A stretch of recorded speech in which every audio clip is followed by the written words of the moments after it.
September 1st, 1939, 0440 a.m., the town of Wielun, Poland. If you were standing there in the darkness, wrapped in the silence of a sleeping town, you wouldn't look up to know you were about to die. You would hear it first. It starts as a distant buzz, like an angry hornet trapped in a jar. Then, the nose of the aircraft above you tips forward. Gravity takes over. The engine note changes from a roar to a whine. And then, the propellers on the landing gear struts begin to spin. They are small, simple wind-driven sirens. They have no aerodynamic purpose. They add drag. They slow the plane down. By all the laws of aviation engineering, they shouldn't be there. But as the Junkers Ju-87 enters its 90-degree dive, reaching speeds of 370 miles per hour, those sirens begin to scream. It is a sound that tears at your nerves, a mechanical shriek designed for one specific purpose: to freeze you in place, to make you drop your rifle and cover your ears, to turn disciplined soldiers into terrified children. This is the Jericho Trumpet. And when that bomb finally releases, swinging away from the belly of the aircraft on a specialized crutch to clear the propeller, the pilot pulls back on the stick. He fights 6 Gs of force, the sharp tang of hot oil and nervous sweat filling the cramped cockpit, his vision graying out, blood draining from his brain, as he climbs back into the sun, leaving you in the dirt, surrounded by the smoke of what used to be your supply line. This wasn't just an attack. It was a psychological event. And it wasn't the invention of a mad politician or a sadistic thug. It was the calculated, engineered product of a man who looked at war not as a glorious adventure, but as an industrial problem to be solved. You know his last name. The whole world knows his last name. When you hear Richthofen, you think of the Red Baron. You think of a bright red triplane, silk scarves, chivalry, and noble duels in the clouds above the trenches of World War I. You think of a knight of the sky. But the man who designed the terror you just heard, the man who burned Guernica, who leveled Warsaw, and who broke the back of the Soviet defenses at Sevastopol, was not Manfred. It was his cousin, Wolfram. This is the true story of the most important commander you have likely never studied in depth. While history books obsess over the tank battles of Rommel or the strategic blunders of Goering, Wolfram is the invisible architect of the German Blitzkrieg. Without him, the tanks would have just been slow-moving metal boxes, waiting to be destroyed. He was the one who figured out how to make them talk to the planes. He was the one who turned the Luftwaffe from a defensive shield into an offensive hammer. But to understand the cold, ruthless efficiency of Wolfram, we first have to look at the shadow he lived under. Imagine growing up in a family where your cousin is effectively the most famous rock star on the planet. Manfred von Richthofen wasn't just a pilot, he was a global brand. Even his enemies respected him. The British and French pilots would toast to his health before taking off to try and kill him. Manfred represented the old war, a war of honor, a war where you looked your enemy in the eye and saluted before pulling the trigger. Wolfram was there, too. He wasn't sitting in a library reading about it. He was flying right next to Manfred, in the legendary Josta 11. In the final days of the First World War, Wolfram was a young, eager pilot, trying to earn his stripes in the chaotic dogfights over the Western Front. He saw the Red Baron not as a myth, but as a squadron leader. He saw the stress, the fatigue, and the cold reality of aerial combat. And then, he saw the end. April 21st, 1918, a date etched into aviation history. Wolfram was in the air that day. He was a novice, flying aggressively, perhaps too aggressively.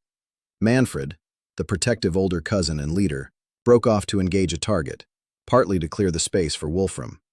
You know what happened next. The single bullet from the ground, the crash in the sugar beet field, the death of the legend. But here is the detail that changes everything.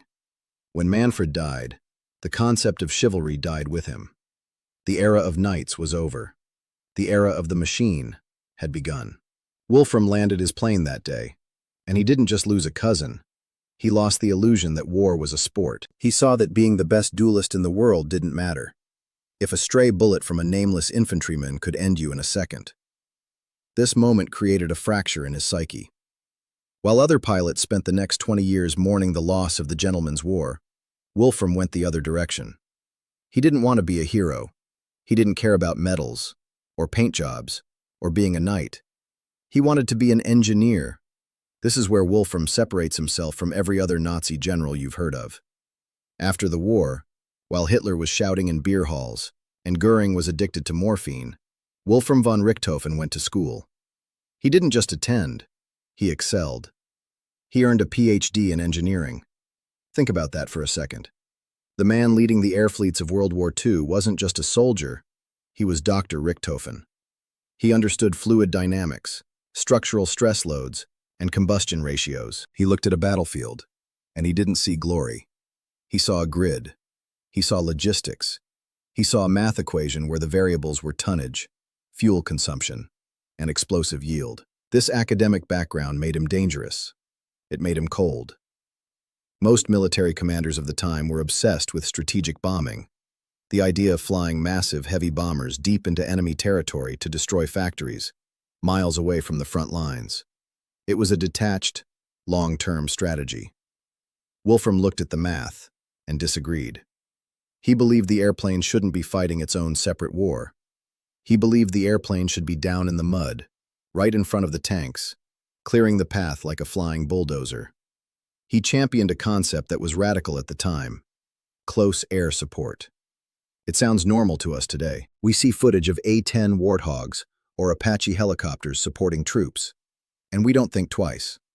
But in the 1930s, this was revolutionary. It was technically impossible. Radios were the size of refrigerators. Pilots couldn't see targets on the ground clearly. Dropping a bomb near your own troops was considered suicide. Wolfram didn't care. He approached it like an engineering problem. If the radios are too big, make them smaller. If the pilots can't see, make the planes dive vertically so the target fills the entire windshield. If the troops are afraid of friendly fire, train them until they trust the pilots with their lives. He was building a machine made of men and metal, integrated perfectly. But there is a dark side to this engineering mindset. When you view war as a math problem, human beings stop being people. They become soft targets. They become obstacles to be removed, to balance the equation.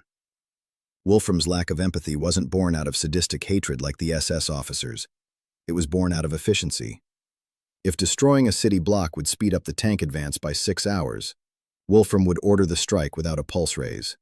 To him, the terror of the Stuka siren wasn't cruel. It was just a tool to lower the enemy's morale variable to 0.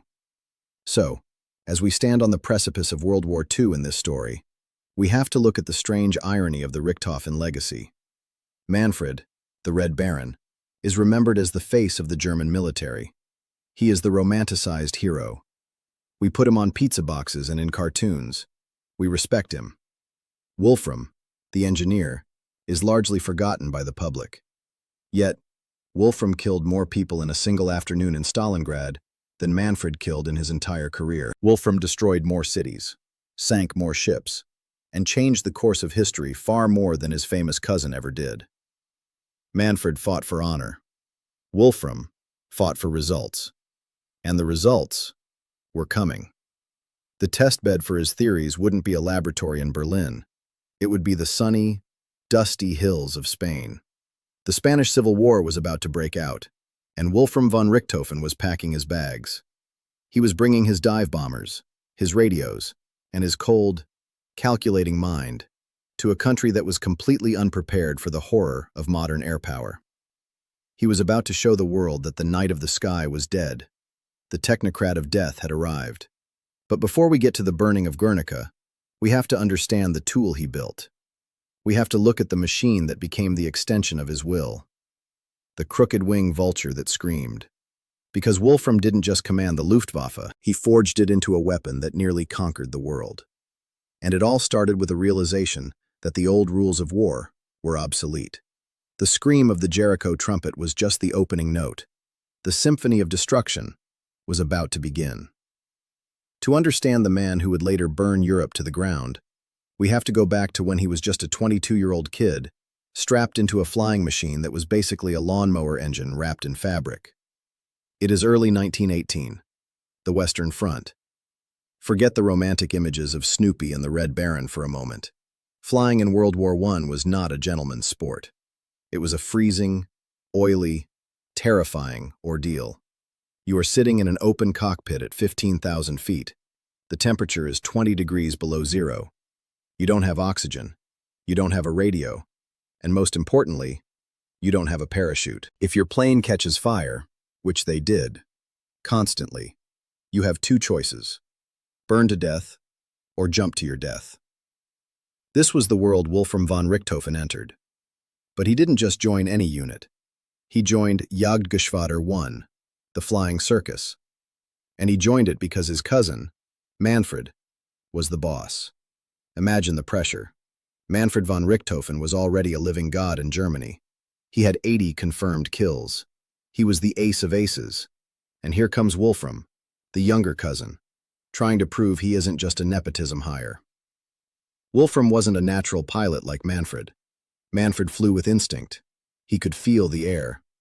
Wolfram flew with his brain. He was mechanical. He was precise. But in the chaos of a dogfight, thinking too much can get you killed. And on April 21st, 1918, it almost did. It was a Sunday morning. The mist was hanging over the Somme River. Manfred led a flight of Fokker DR-1 triplanes into the air. Wolfram was on his wing. They spotted a group of British Sopwith camels, sturdy, agile fighters that were more than a match for the German triplanes. What happened next has been debated by historians for a century, but looking at the historical facts reveals a different story. The fight turned into a furball, a chaotic, swirling mess of planes. Wolfram, the rookie, found himself engaged with a novice British pilot named Wilfred May. It was a sloppy fight. Both of them were inexperienced, firing bursts of machine gun fire that hit nothing but air. Manfred saw this. The protective older cousin kicked in. He saw Wolfram struggling and dove down to help. He chased Wilfred May away, pursuing him low over the trenches.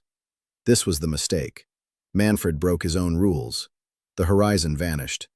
His world shrank to the single enemy plane in his crosshairs. He didn't see the ridge rising up to meet him. Wolfram, from above, watched the impossible happen. He watched the red triplane, the symbol of German invincibility, glide down towards a field of sugar beets. It didn't explode. It didn't spiral.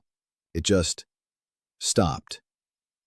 A single .303 caliber bullet, fired likely from an Australian machine gunner on the ground, had pierced Manfred's chest.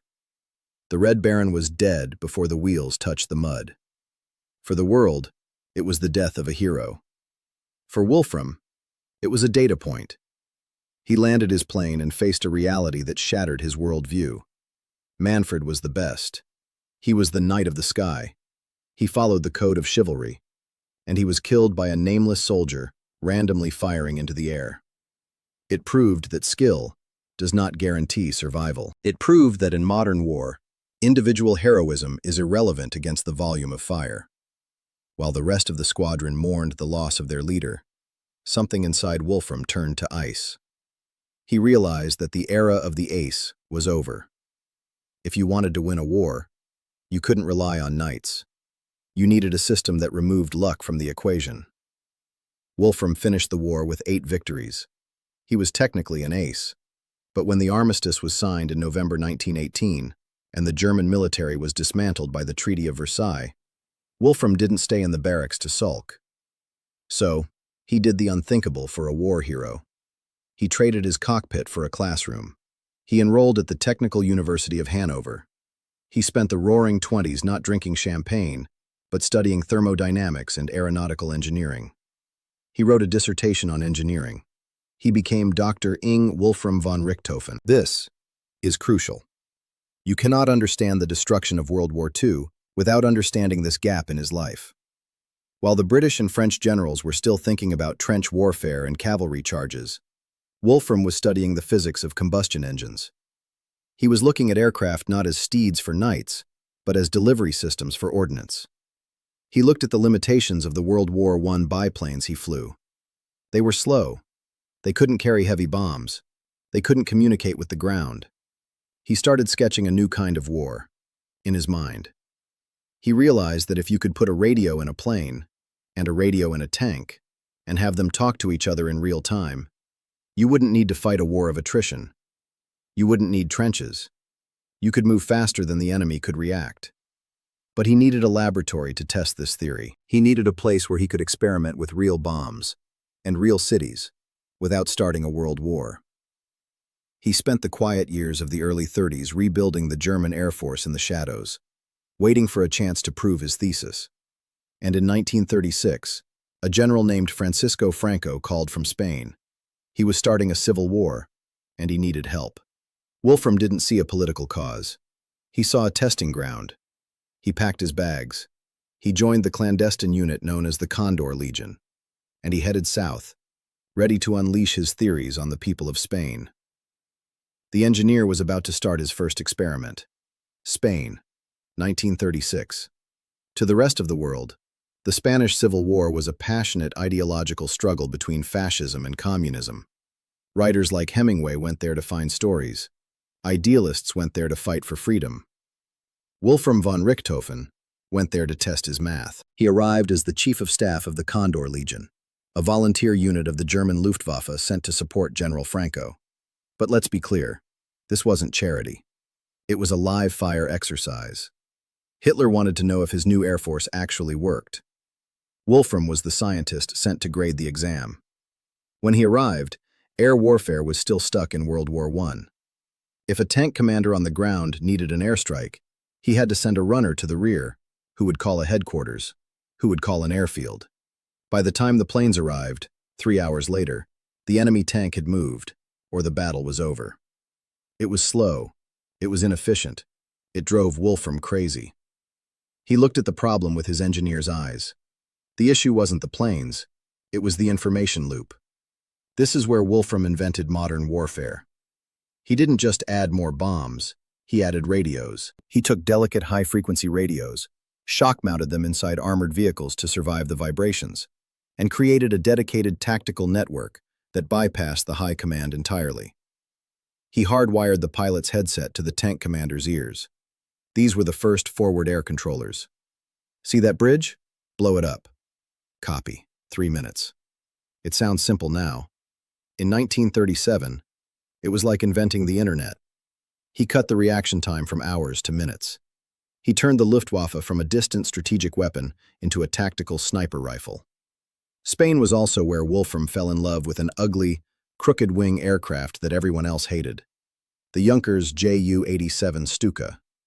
Most traditional generals thought the Stuka was a death trap. It was slow. It had fixed landing gear that caused drag. It had thin armor. But Wolfram saw the numbers. Level bombers, planes that fly flat and drop bombs, were lucky to hit a factory. They couldn't hit a tank. The Stuka, however, dived at an 80 to 90-degree angle. The pilot used the entire aircraft as a gun sight. Wolfram tested it ruthlessly in Spain. He realized that the vertical dive did 2 things. 1. Accuracy. It could drop a 500-kilogram bomb within 5 meters of a target. 2. Psychology.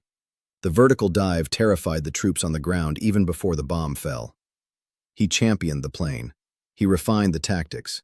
He created the Keta, chain, formation, where planes would dive one after another in a relentless cycle, keeping the enemy under constant pressure.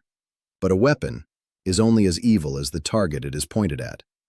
And on a Monday afternoon in April 1937, Wolfram pointed his machine at a target that would stain his soul forever. April 26, 1937. The market town of Guernica. This wasn't a fortress. It was a cultural capital of the Basques. It had no anti-aircraft guns. It had no strategic value other than a small bridge on the outskirts. But it was a choke point, and Wolfram wanted to test a theory: operational paralysis. That's a fancy general's word. In the mud, it just means you can't move your truck because the bridge is gone, and you can't run away because your legs are shaking too hard. He believed that if you could block the roads with rubble and terror, the enemy army couldn't retreat, and you could trap them. He didn't see a town full of women and children shopping at the market. He saw a traffic control problem.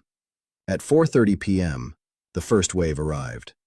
Wolfram didn't just send planes. He organized a shuttle service. Pilots would land, smoke a cigarette while mechanics reloaded the bays, and take off again. It wasn't combat. It was a factory shift, a conveyor belt of high explosives and incendiary bombs. For 3 hours, the Condor Legion pounded the town. They dropped explosive bombs to smash the buildings open, and then incendiary canisters to rain liquid fire into the exposed skeletons of the houses. The town burned. The smell of roasting pine timber and cordite drifted miles downwind. Hundreds, perhaps over 1,000 civilians died. They were trapped in the shelters, buried under the rubble, or gunned down by fighters strafing the roads as they tried to flee. From 3,000 feet, the burning town didn't look like a tragedy. It looked like a successful equation. The world was horrified. Pablo Picasso painted his masterpiece Guernica, a chaotic jumble of screaming horses and broken bodies, trying to capture the sheer inhumanity of the event. It became the global symbol of fascist brutality. But we have historical proof in Wolfram's own diary, and this is the most chilling part. While the world cried war crime, Wolfram wrote about it like a disappointed mechanic. He didn't write about the screams or the fire. He complained that the smoke from the fires made it hard for the second wave of pilots to see their targets. He noted that the bridge, the technical target, was actually missed. He called it a technical success regarding the blockage of the roads, but criticized the lack of visibility. There was no remorse, no guilt, just data. He looked at the burning bodies of Guernica and learned a lesson he would take to Poland. Terror works. Rubble blocks roads better than roadblocks. Panic stops armies faster than bullets. Spain was the graduation ceremony. The Condor Legion packed up its Stukas and its radios. Wolfram returned to Germany not as a war criminal, but as a hero who had proven the concept. He had the formula. Now, he needed a bigger canvas. And to the east, the unsuspecting nation of Poland was waiting. September 1st, 1939, 4:45 a.m. The theories were done. The experiments in Spain were over. Now, Wolfram von Richthofen was about to unleash his machine on a sovereign nation. He was given command of a specialized unit with a boring name. Fliegerführer ZBV, Special Duties Air Commander. But his job was anything but boring. He was the personal air support for the German 10th Army, the spearhead of the invasion pushing toward Warsaw. This was the moment the world met the word Blitzkrieg. But here is the misconception. Most people think Blitzkrieg was just lots of tanks moving fast. It wasn't. Tanks are blind. Tanks run out of gas. Tanks get stuck at river crossings. Blitzkrieg was actually an air-ground communication system, and Wolfram was the guy holding the walkie-talkie. As the German tanks surged across the border, they ran into stiff Polish resistance. The Polish army wasn't the backward force of myth. They were tough. They had good anti-tank rifles, and they fought with incredible bravery. In a traditional war, they would have slowed the Germans down for weeks. But every time a Polish unit dug in to fight, a strange thing happened. They wouldn't see a German tank charge them. They would see a flare go up. Minutes later, the Jericho Trumpets would start screaming. Wolfram had perfected his shuttle system from Spain. He placed his airfields dangerously close to the front lines, sometimes on bumpy grass fields just miles from the enemy. This meant his Stukas didn't have to fly an hour to get to the fight. They could take off, drop a bomb, land, refuel, and be back in the air in 45 minutes. He turned his aircraft into flying artillery. While traditional artillery took hours to set up and aim, Wolfram could deliver a 500-kilogram bomb on a specific bunker within 20 minutes of a request. He was clearing the road for the tanks in real time. Let's look at the spec clash here. It is one of the most tragic mismatches in military history. On one side, you had the Polish army. Asset, incredible morale and defensive terrain knowledge. Liability. Their communication was based on telephone lines and couriers. On the other side, you had Wolfram's Air Corps. Asset, more than 300 dive bombers and heavy fighters. Asset, the Luftwaffe Liaison Officer, LNO, sitting in the lead panzer tank with a radio.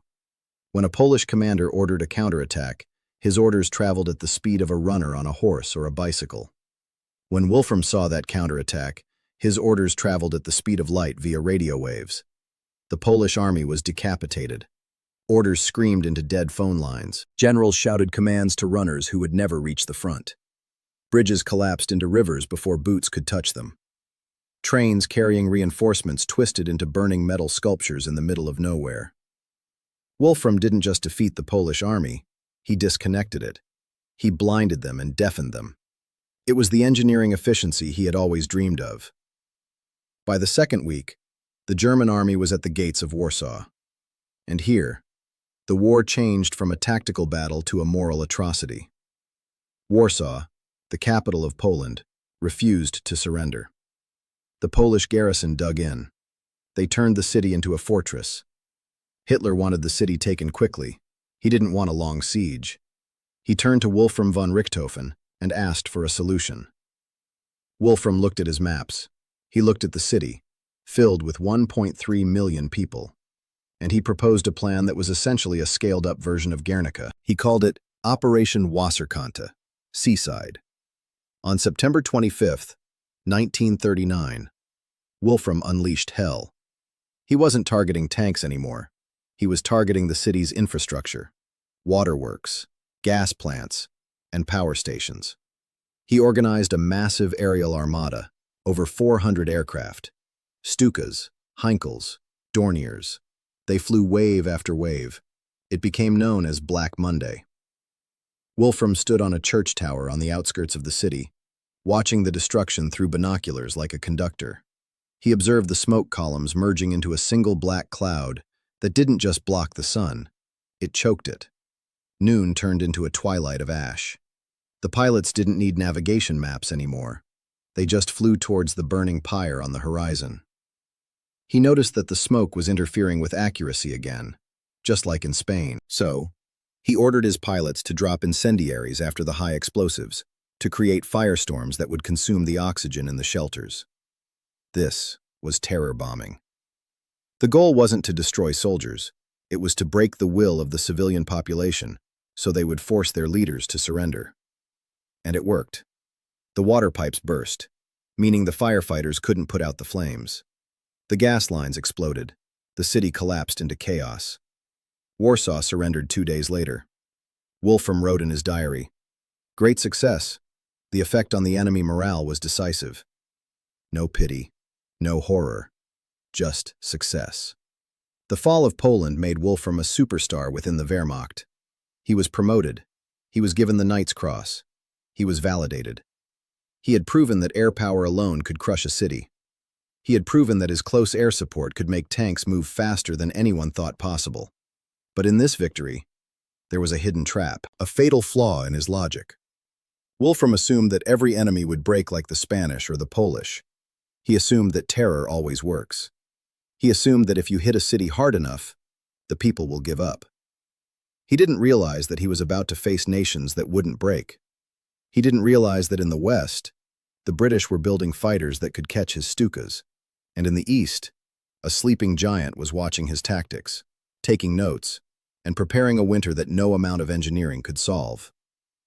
Wolfram had built the perfect hammer, and he was about to swing it at the hardest steel in Europe. May 1940. The German army stood on the borders of France.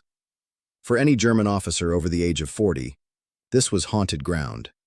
This was where they had lost a generation. This was where Wolfram had flown with Manfred. This was where the Red Baron had died fighting for a few yards of mud. The French and British generals were confident. They had more tanks than Germany.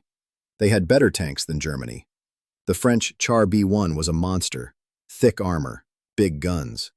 The German panzers couldn't penetrate it from the front.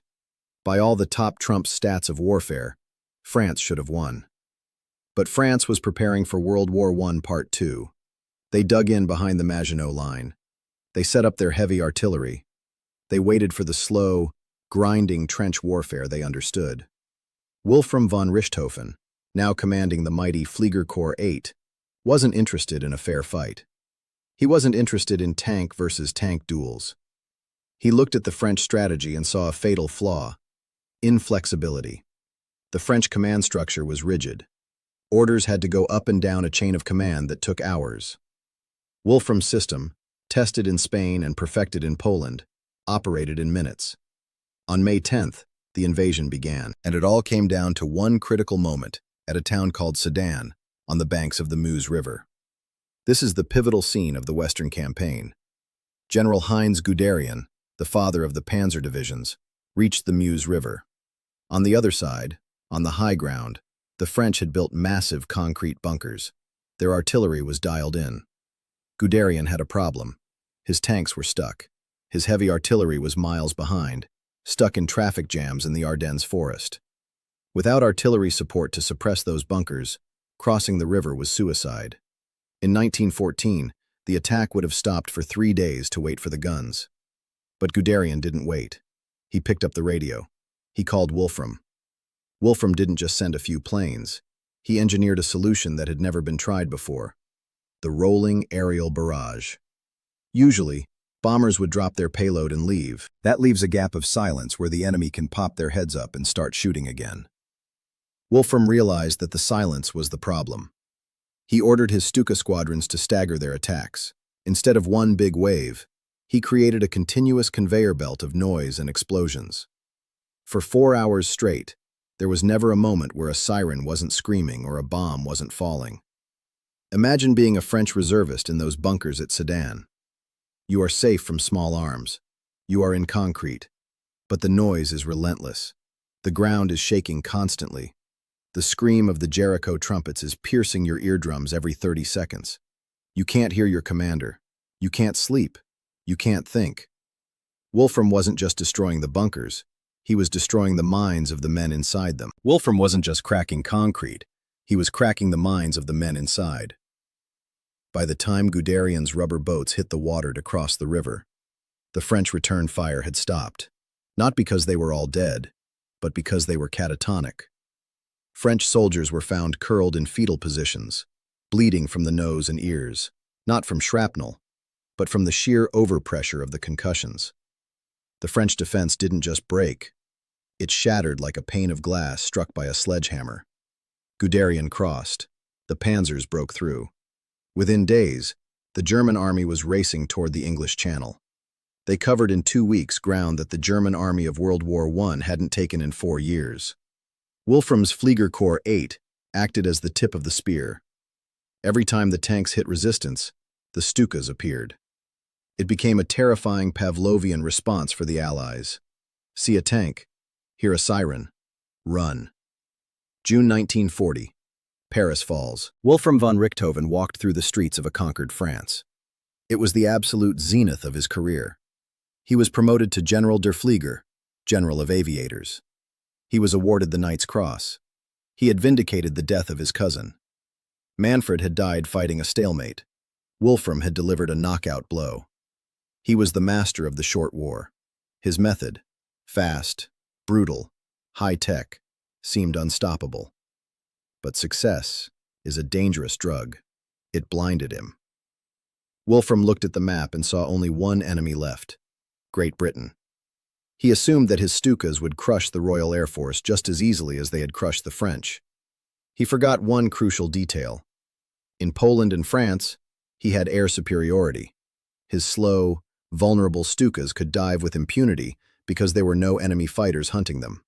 But over the English Channel, the Spitfires and Hurricanes were waiting. Wolfram was about to learn that his terror machine had a glass jaw. When the Battle of Britain began, the hunter became the prey. And for the first time, the engineer would find that his equations didn't add up. August 1940, the English Channel. For the first time in his career, Wolfram von Richthofen stared at a problem his engineering degree couldn't solve. He had built the Stuka to be a precision instrument. He had designed it to terrify infantry and destroy tanks. But he had designed it with one massive, arrogant assumption: that the sky would always belong to Germany. Over Poland and France, that was true. But over England, he ran into the Supermarine Spitfire. Let's look at the spec clash here because it is brutal. The Stuka, top speed in level flight, maybe 240 miles per hour.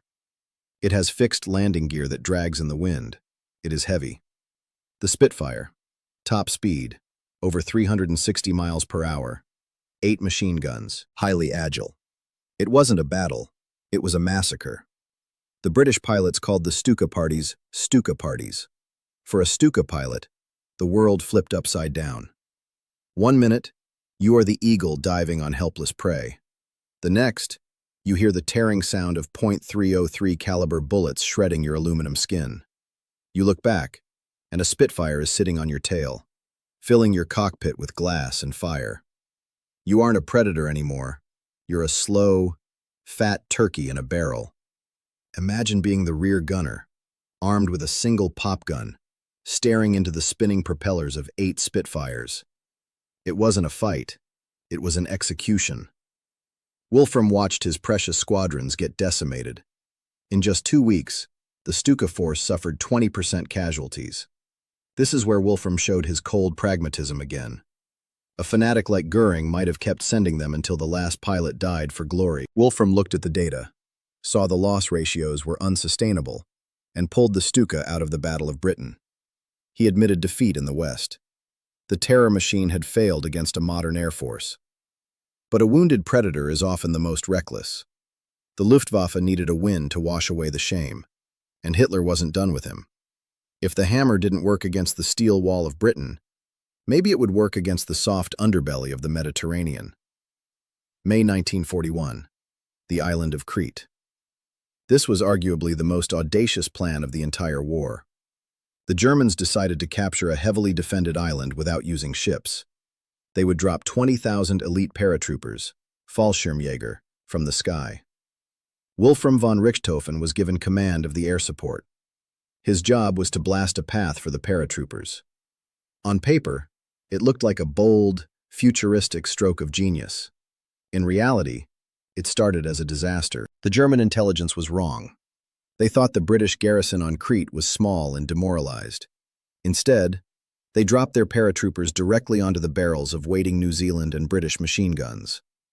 The first wave of paratroopers was slaughtered. Commanders were killed before they could get out of their harnesses. It looked like the invasion had failed in the first hour. This is where Wolfram saved the day, and in doing so, doomed the German airborne forces forever. Wolfram realized the battle on the ground was being lost. He couldn't drop more troops into the kill zones. So, he decided to turn the island into dust. He ordered his Flieger Corps 8 to fly relentless sorties. He didn't just target military positions, he targeted everything that moved. He focused his Stukas on the Allied supply ships trying to bring reinforcements. He sank the Royal Navy cruisers Gloucester and Fiji. He pounded the British positions until the defenders simply couldn't lift their heads to shoot at the paratroopers. He concentrated everything on taking Maleme Airfield.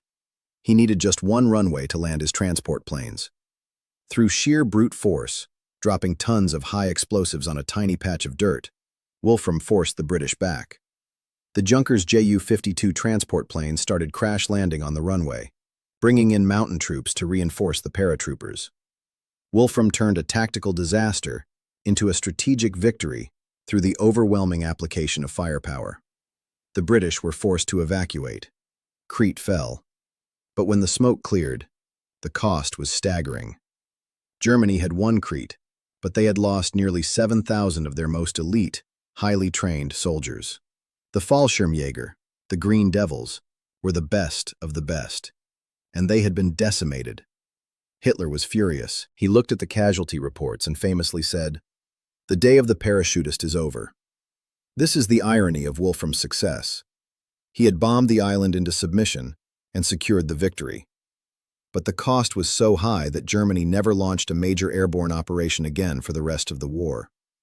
Wolfram didn't care about the infantry losses. To him, the mission was accomplished. The equation was balanced. Island secured equals success. He packed up his maps. He had conquered the West. He had conquered the South. Now, the compass needle swung to the one direction every German general feared: the East. Operation Barbarossa was about to begin, and Wolfram was about to face a logistical nightmare that no amount of engineering genius could solve. The Russian winter was waiting. June 22nd, 1941, 3:15 a.m. Wolfram von Richthofen stood on an airfield in Poland, looking east. Before him lay the Soviet Union, a landmass that swallowed armies whole. Hitler had promised that the invasion, Operation Barbarossa, would be quick. He famously said, "We have only to kick in the door and the whole rotten structure will come crashing down." But Wolfram was an engineer, and when he looked at the map, he didn't see a rotten structure. He saw a logistical nightmare. Let's do the math that Wolfram was doing in his head. In Poland, his Stukas had to fly maybe 100 miles. In France, maybe 200. To reach Moscow? That's 1,000 miles. To reach the oil fields of the Caucasus? That's 1,500 miles. And there were no paved roads. Wolfram's specialized unit, Fliegerkorps 8, was attached to Army Group Center. His job was to blast the path to Moscow. In the first few weeks, it looked like another easy victory. The Soviet Air Force was destroyed on the ground. Over 3,000 aircraft wiped out in days. Wolfram's Stukas roamed the skies with total impunity. They smashed tank columns. They destroyed trains. They created panic on a scale never seen before. But Wolfram noticed something disturbing. The dust. The Russian steppes were dry in the summer. The fine dust was sucked into the air intakes like an abrasive virus. It didn't just clog filters, it chewed through the hardened steel of the pistons. It was as if the Russian earth itself was rising up to eat the Luftwaffe alive. Wolfram didn't write about glory, he wrote about grit. In France, a BMW engine hummed for 200 hours. In the Russian dust, it choked and died in 60. He was winning the battles, but his machine was eating itself alive to do it. Despite the dust, the summer of 1941 was a masterclass in Wolfram's doctrine of encirclement. The German panzers would slice through the Soviet lines, hook around, and trap massive Soviet armies in Kessels, cauldrons, Minsk, Smolensk, Kiev. At Kiev alone, over 600,000 Soviet soldiers were trapped. Wolfram's job was to tighten the noose. He turned his air corps into a flying hammer. When the trapped Soviet troops tried to break out, the Stukas would dive on them. When they tried to dig in, the Heinkel bombers would pound them. It was industrial slaughter. Wolfram was essentially running a demolition company, knocking down Soviet resistance so the infantry could march over the rubble. But every mile they advanced stretched the supply line thinner. The fuel trucks couldn't keep up. The spare parts weren't arriving. And then, in October, the rain started. The Russian Rasputitsa, the season of mud, is not just wet ground. It is a geological event. The roads turned into 3-foot-deep swamps. Trucks sank to their axles. Horses died of exhaustion. Wolfram's high-tech, mobile airfields became useless. Planes couldn't take off from mud. The instant air support that made Blitzkrieg work suddenly vanished. The German advance slowed to a crawl. Then came the frost. In December 1941, outside the gates of Moscow, the temperature dropped to -40 degrees Celsius. This is where the spec clash becomes tragic. The German war machine was built like a fine Swiss watch, perfect, precise, and intolerant of grit. Russia was a sledgehammer made of ice. The oil froze in the sumps, the rubber tires cracked, the guns jammed. The Soviet machine, built loose, rugged, and designed for the Arctic. Their T-34 tanks started easily. Their troops were dressed in quilted jackets and felt boots.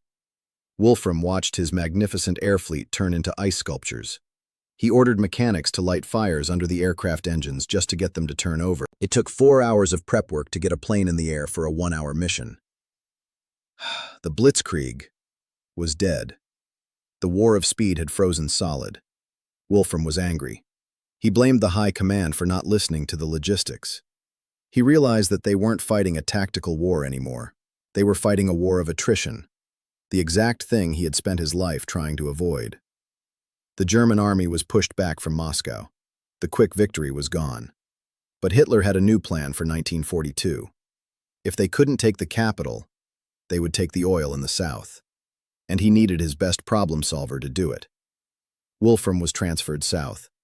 He was given a new objective, a massive, heavily fortified port city on the Black Sea called Sevastopol. It was considered the strongest fortress in the world, but Wolfram looked at it and didn't see a fortress. He saw a target that couldn't run away, and he decided to unleash the single heaviest bombardment in the history of warfare. June 1942, the Crimea. If you were a betting man in 1942, you would have bet against the Germans taking Sevastopol. This wasn't just a city, it was the most heavily fortified place on Earth. It was defended by 106,000 Soviet troops, dug into a labyrinth of tunnels, bunkers, and massive coastal gun batteries. The most famous of these was Fort Maxim Gorky. Imagine a battleship buried in a mountain. It had twin 305mm cannons, guns so big they could fire a shell over the horizon. Its walls were reinforced concrete feet thick. It was designed to survive a direct hit from a naval cruiser. General Erich von Manstein, commanding the German 11th Army, knew his artillery wasn't enough. He called Wolfram. Wolfram arrived with a plan that was pure, ruthless engineering. He didn't want to support the army. He wanted to erase the geology that the enemy was hiding in. He concentrated every single available aircraft into a tiny sector. He stripped the other fronts of planes. He brought in the Stukas, the Heinkel 111s, and the Junkers 88s. On June 2nd, the Richthofen concert began. For 5 days, Wolfram did not let the sky go silent. He ordered his crews to fly continuously. Some Stuka pilots flew up to 18 sorties a day. That's 18 takeoffs, 18 death-defying dives, and 18 landings between sunrise and sunset. Wolfram was pumping high explosives into Sevastopol, like water from a fire hose. But standard bombs just scratched the paint of Fort Maxim Gorky. Wolfram realized that standard physics wouldn't work here. He needed a hammer the size of a building. So, Wolfram unveiled his heavyweights. He brought in the SC-1800 and the SC-2500. These were bombs nicknamed Satan. They were the size of small cars. On a sunny morning, a flight of Stukas climbed to 20,000 feet, unusually high. They rolled over and began their dive. But they didn't release at the usual altitude. They held the dive longer, screaming down to gain maximum velocity. They released the monsters. The physics here are terrifying. The bombs hit the concrete roof of the fort not just with explosive force, but with massive kinetic energy. They punched through the earth, cracked the concrete casing, and detonated inside the magazines. The shockwave was so intense, it could rupture internal organs without leaving a scratch on the skin. The explosion was so violent, it reportedly cracked the bedrock. It didn't just destroy the fort, it rearranged the geography. The massive 305mm turrets of Maxim Gorky were silenced. Wolfram watched from his command post. He noted the destruction with satisfaction. He had proven that no fortress is invulnerable to vertical envelopment. Sevastopol fell on July 4th, 1942. The city was a ruin. The Soviet defense was annihilated. It was Wolfram von Richthofen's greatest triumph. He had coordinated 23,000 sorties in less than a month. He had dropped 20,000 tons of bombs. Hitler was ecstatic. He declared that Wolfram was the true architect of the victory. For his masterclass in destruction, Wolfram would soon be promoted to General Feldmarschall, Field Marshal. He became one of the youngest men in the German army to hold that rank. He had surpassed his cousin in every metric of military achievement. Manfred was a captain. Wolfram was a field marshal. He stood at the summit of his power. He was the god of war from the air. But gravity applies to generals just as it does to bombs. And in the ashes of Sevastopol, the seeds of doom were sown. Wolfram had won, but at what cost? He had burned through millions of gallons of aviation fuel. He had dropped tons of bombs that Germany could not easily replace. He had worn out hundreds of engines. He had spent the resource budget of the entire southern front to take one city. And just a few hundred miles to the east, another city was waiting. A city named after Stalin himself. Wolfram looked at his depleted squadrons. He looked at the map of Stalingrad. And for the first time, the engineer felt a chill. He knew the numbers. He knew how much fuel he had left. And he knew that the task ahead was impossible. But the orders came down. Go to Stalingrad. Do it again. Wolfram packed his bags. He was marching his exhausted air fleet into the graveyard. November 19th, 1942. Wolfram von Richthofen was tired. He was suffering from blinding headaches, a constant pounding he blamed on the stress of the campaign, but was actually the first warning sign of an internal enemy he couldn't bomb. The Soviets had launched Operation Uranus in a massive pincer movement. They had smashed through the weak Romanian flanks and encircled the German Sixth Army inside the city of Stalingrad. Over 250,000 men were trapped in the Kessel, cauldron. General Paulus, the commander of the Sixth Army, wanted to break out immediately. He wanted to punch a hole through the Soviet lines before they dug in. It was the logical military move. It was the only move. But logic has no place in a dictatorship.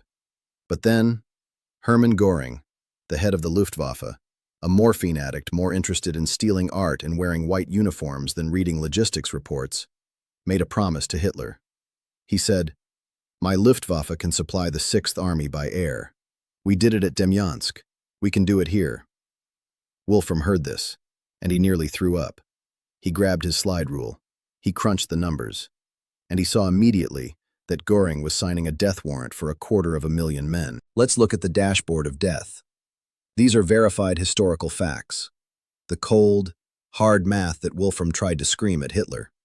Requirement: to keep 250,000 men fighting, food, fuel, ammo. The Sixth Army needed 750 tons of supplies per day. Minimum survival. Just to keep them from starving, no fighting. They needed 500 tons per day. The asset: the workhorse Junkers Ju-52 transport plane. Capacity: 2 tons. The calculation: you need 375 flights landing every single day. Wolfram looked at his fleet. He didn't have enough planes. He didn't have the fuel. And the weather was closing in. He sent frantic messages to Berlin. There is no possibility of supplying the army by air. The weather is too bad. The distance is too great. Break out now. Hitler ignored him.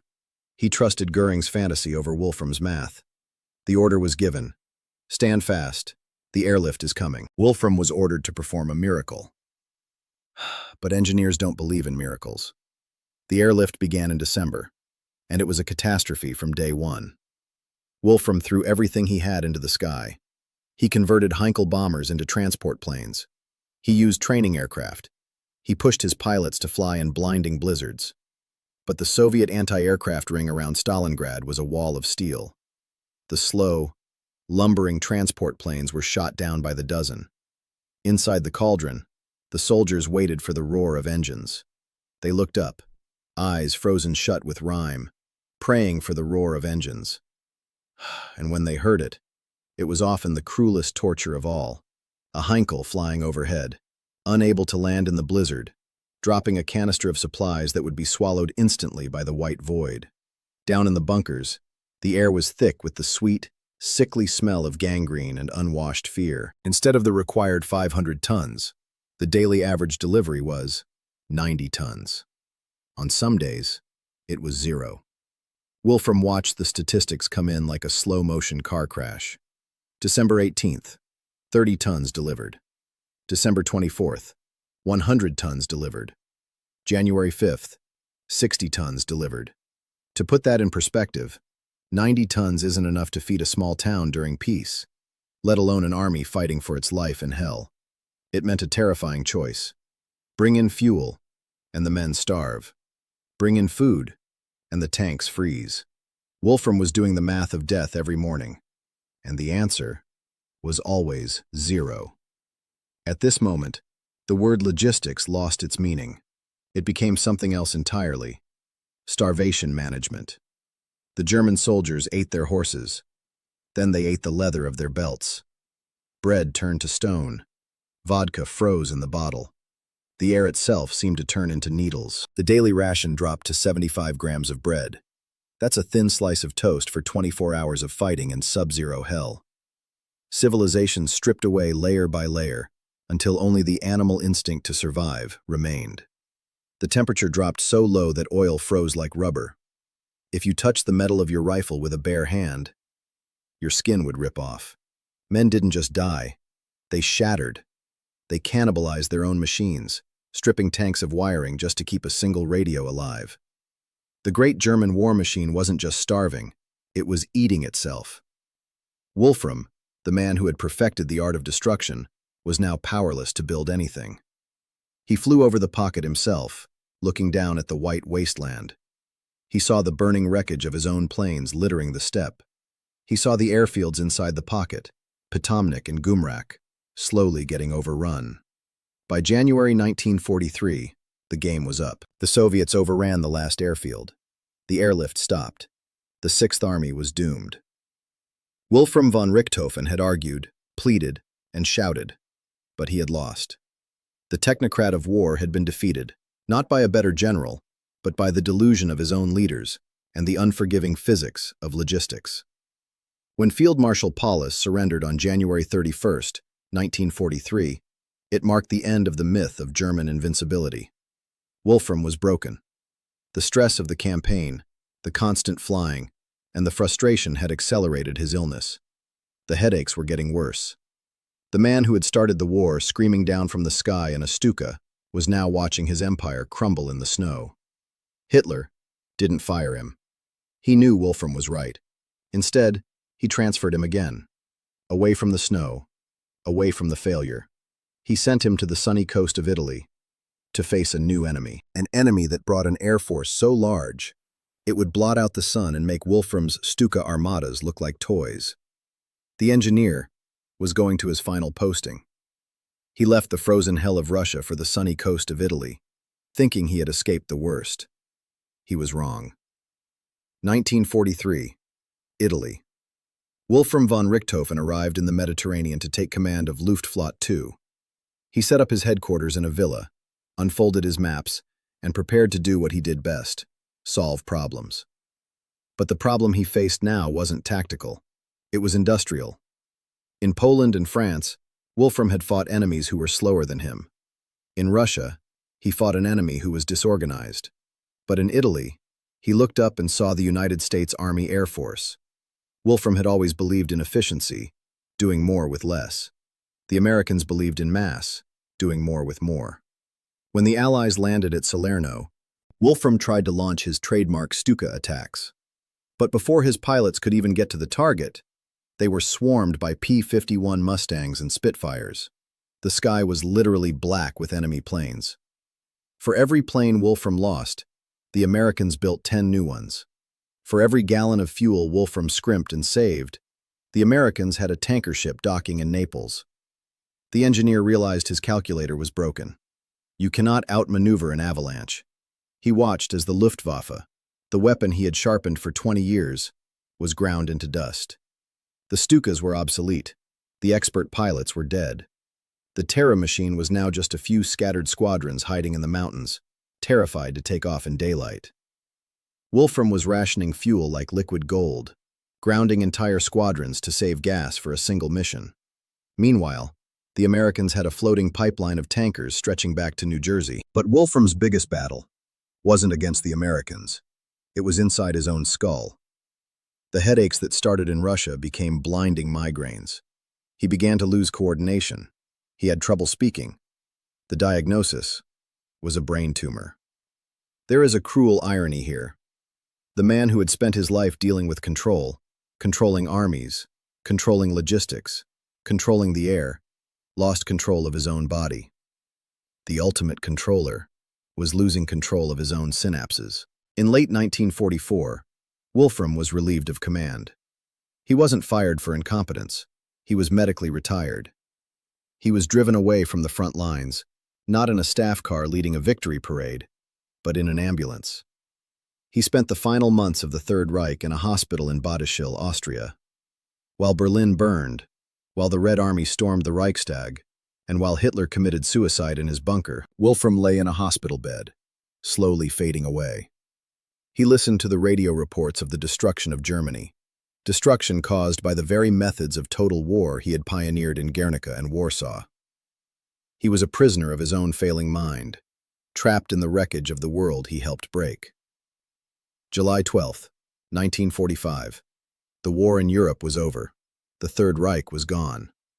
Wolfram von Richthofen, the field marshal of the greatest air force in history, died in American captivity. He didn't die in a fiery crash like Manfred. He didn't die with a sword in his hand.